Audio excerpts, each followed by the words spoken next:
tell you one thing that's changed since Ineos came in to Manchester United, and that is the scout reports that we do here have been getting at least maybe listened to, or maybe we're just hitting a pure coincidence. It's probably just a pure coincidence. United have been getting linked with Javi Guerra last week. Not the first one. Dorgu, we also did one on prior to him signing for us. Unlike under the Woodward and Matt Judge and all that era, it seems like United actually do look at some of the players or the sort of profile of players that we do scout reports on, rather than them just signing for Dortmund. So that's a positive thing. And I've got another one here for you today. And there is an archetype of a player that I've been looking for, because when I look at the midfield and when I look at the team, I think that there's certain aspects that we lack. So I've got one. I think I've got one. And that is Soungoutou Magassa, now 21-year-old French midfielder from Monaco. And he offers us quite a unique profile, certainly one that we do not have in midfield. He is versatile. He can play as a defensive midfielder, or he could play as a centre-back. And I think that's quite an important thing for the way our team and our system's going to line up.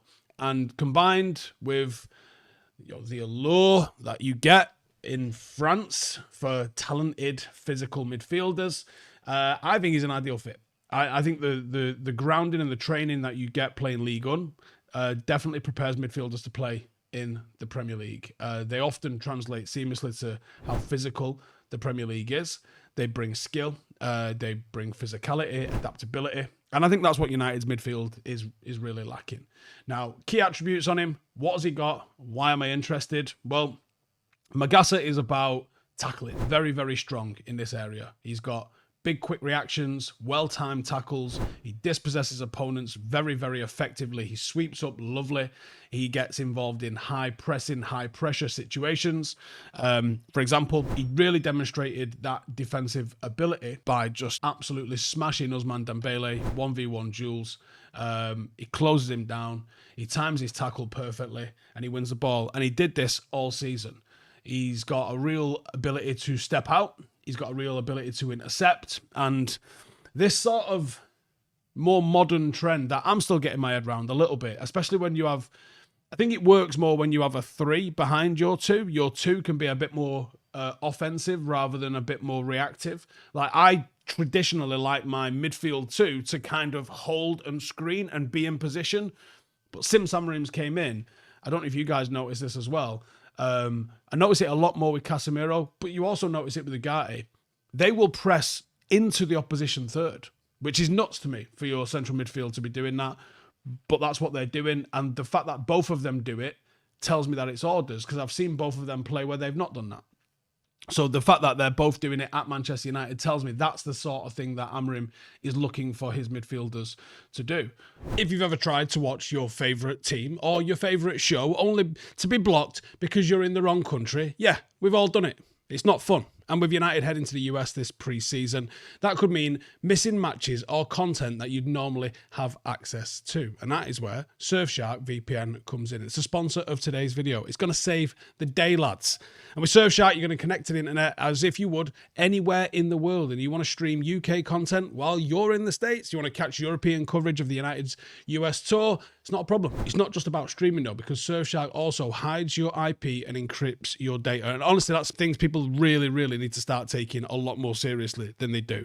It blocks ads, it blocks malware, it blocks trackers with the Clean Web system, and it protects you on unlimited devices under one account. Your phone, your laptop, your telly, all of it. And right now, Surfshark is going to give you an extra 4 months for free if you go to surfshark.com/Howson or use the code Howson, that's HOWSON, at checkout. It is fast, it is beginner friendly, and it is backed by a 30-day money-back guarantee. So whether you're at home or if you're going to be traveling out there to go and watch the Reds, you can browse, you can stream, and you can protect your data without limits. Hit the link, that's surfshark.com/Howson, or enter the code Howson, that's HOWSON, and you're going to get 4 months free for today. When I look at Magassa, that's exactly the sort of thing that you see Magassa doing. He puts on high presses, he disrupts opposition play really, really high up, but he also can do the, you've just been countered, you're getting transitioned, can he get back, cover in that gap where the fullbacks were, either side of the centre halves? Yes, he can. That's the answer. So his frame, his build, they enable him to dominate those duels, to cover those large areas of the pitch. He's young and he's got a lot of youth level experience as both a holding midfielder and a central midfielder. You combine that with the more recent role where you've seen him at centre half. It shows adaptability. It shows him very suitable for what I think those midfield pivot roles are. And again, I'm still learning really about what those midfield pivot roles are, because in my head I still think of it as a 6 and a 4-3-3. Not necessarily, but I also don't necessarily understand completely the role that we're looking for. And I'll be honest with you, on pre-season, I am hoping, because we did manage to do this pretty much every time I've been on pre-season, there are moments when you can find yourself either with some of the coaching staff or even the manager themselves. A few years ago when we were in San Diego, I got pied in the press conference for a question with Erik ten Hag. It was a bit of a shit show, to be honest. I had my hand up for ages. And it was a very specific question. And it was about, I think we'd just signed Onana. And it was about how Onana's going to change. And the top and bottom is he didn't. We've been playing out poorly prior to him coming and since he came in. But what I wanted to ask was about how he specifically changes how we play out, and how does he as a manager implement that playing out? What are the objectives within playing out? Is it just to get over the halfway line? Is it to establish, a certain number of passes in the opposition half? Like, what? It was a proper technical, nerdy kind of like coaching question that I wanted to ask him. But I was genuinely interested because this is what the likes of pre-season are for. They're for testing these sort of patterns of play and that sort of thing. And I was going to ask him that question. I had my hand up. I didn't get chose for a question.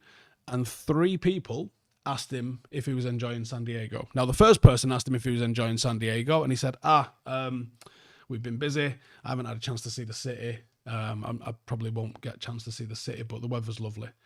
And then about 5 minutes later, someone else went, how are you enjoying San Diego? And you're like, someone on a bloody wind-up in here or what? And then they went to some questions from Zoom rather than asking us in the room. And one of the people on Zoom asked him, probably wasn't listening, and asked him how he was enjoying San Diego. So we go back to the hotel, and there's a woman there with a young child, and she goes, sorry, can you help me? I don't follow football or soccer. I think she might have said, she probably said soccer.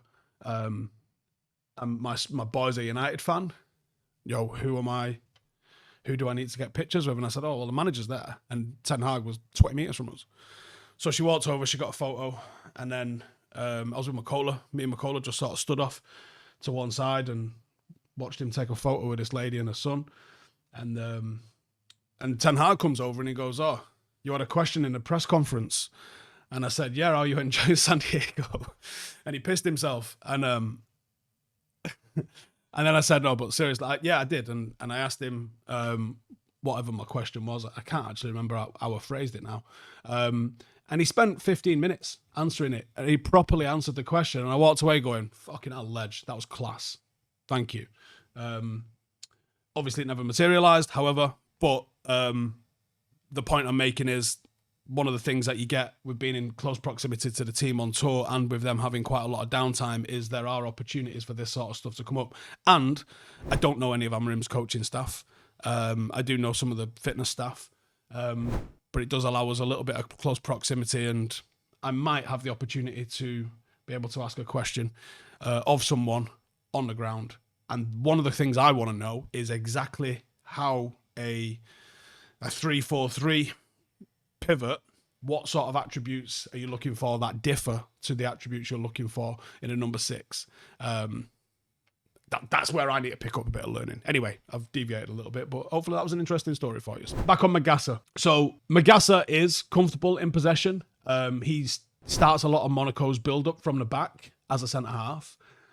And like I said, you have seen him play in midfield, and that's where I would look for him for United. And he's got a hell of a lot of composure, especially for his age. And he plays forward, which is always a big thing. And I think you can see him being in that sort of defensive midfield role, playing the ball forward, breaking lines with passes. And he's got a pretty good passing range, particularly over the longer distances. He is still developing, and that is something that comes a little bit later for younger players. Probably has to develop it even further to be considered elite with it, but it's pretty good. In terms of his ability to read the game, I think this is where he stands out, and he looks a level above his peers, certainly in his age. He's got very strong tactical awareness.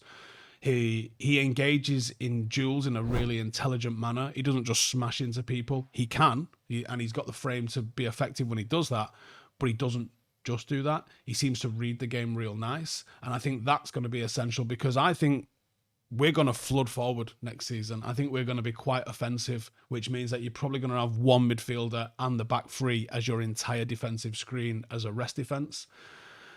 And then when I think about where he fits in the 3-4-3, 3-4-2-1, it's very structured in the build-up. It's very high pressing. It's very dynamic in transition. And the defensive midfield pivot is absolutely crucial to that. Amorim's midfield pair generally consists of a defensive-minded anchor, almost like a traditional destroyer, and then someone who's a little bit more of a progressive partner. Magassa's tackling, his physicality, they make him ideal for the anchor role. He breaks up play. He wins possession in quite high areas, which is, when people think about a midfield anchor, they think of a defensive screen. But this is where I think I need to learn about how a back three and a back four or two translates differently.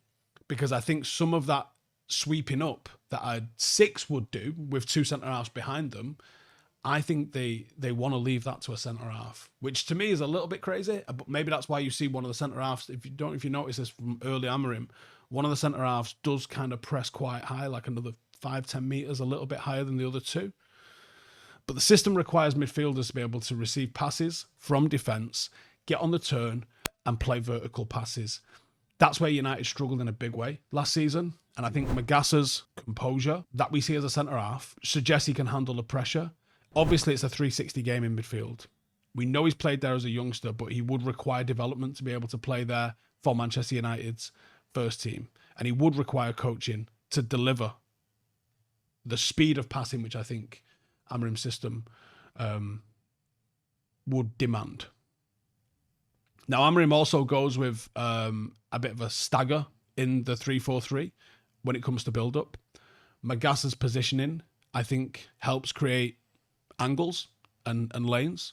But then what has to improve from him is his ability to play two-touch. You know, as a ball comes into him, can he get it out of his feet and can he move it? Can he do it with a bit of rhythm? Can he do it with a bit of pace? Can he do it with a bit of tempo? Amorim, then, off the ball, we're looking at 5-3-2. Sorry, 5-2-3 or 5-4-1 as our shape out of possession. Midfielders are going to be quite high. They're going to maintain a very tight structure. And the amount of ground that Magassa covers, the tackling ability, I think really complement that approach, closing those gaps in the middle of the pitch. He isn't great in aerial duels, which was something I was hoping to tick as a box, because I think United are getting targeted when it comes to corners and set plays. So he will require more height in the squad, or not necessarily height, because you can get tall players that aren't good and shorter players that are particularly good. But he needs to either improve it, or we have to have other height or aerial ability in the squad. I think his best fit would actually be the deep line playmaker, like I said, in a double pivot. The tackling, the physicality, the game intelligence, the ability to disrupt the opposition with high pressing. The defensive skills address a lot of the vulnerabilities on transition that United have got, and his age profile aligns with both Amorim's focus and, I would presume, the Ineos focus. To thrive, he's going to have to improve his aerial ability. That comes with timing and judgment with his aerial duels, because the Premier League is one of the stronger aerial physicality leagues. His passing will have to be improved again, but you can see the trajectory in the way he plays at the moment already. The long passing is kind of already there. The ability to break lines is already there, but there's levels to this, so we can always improve that. Adapt a little bit positionally. He's playing a new formation and probably a new role. Leverage the experience he's got as a youngster. And I think in a potential lineup, him anchoring the midfield, a more progressive partner alongside him pushing forward, or even him and Ugarte when you've got a real tough task and you just want two warriors that are just going to absolutely dig in and tackle everything and create a defensive wall, that's a real asset to have. Not everybody can be pretty on the ball. Sometimes you've got to go to war. And I think having Magassa alongside an Ugarte, time to go to war, man. Either way, big defensive asset, big versatile asset, could fill in at centre-half as well, which when you've got three of them that you have to put out every single week, having people who can fill in at centre-half is not a negative. The tackling, the pressing, it aligns with what we're trying to do, what Amorim's trying to do, I think, and his ability and experience in France suggests that he could fit to the Premier League. So, Magassa, another one. If you've seen him, let me know in the comments what you think and how much you reckon he could cost, because I think he'd be quite cheap. I just don't really know how. I can't really gauge transfer fees this window. It's a bit up the air, innit? Anyway, that's my thoughts. See you in the next one. Laters. Hey, thank you for watching the video. If you are new around these parts, then don't forget to subscribe. My channel is proudly supported by my community on Patreon. If you'd like to get a little bit of extra content, a Discord group, meetups, five-a-side games, weekly podcasts, behind the scenes, and even an occasional bit of transfer news as and when I get it, then for the price of a pint, you can show your appreciation for the content that we make and get some goodies for doing so as well. Check the link in the description or click the button right here. You'll also find all of my socials here too if you want to follow me on any of those platforms. Nice one.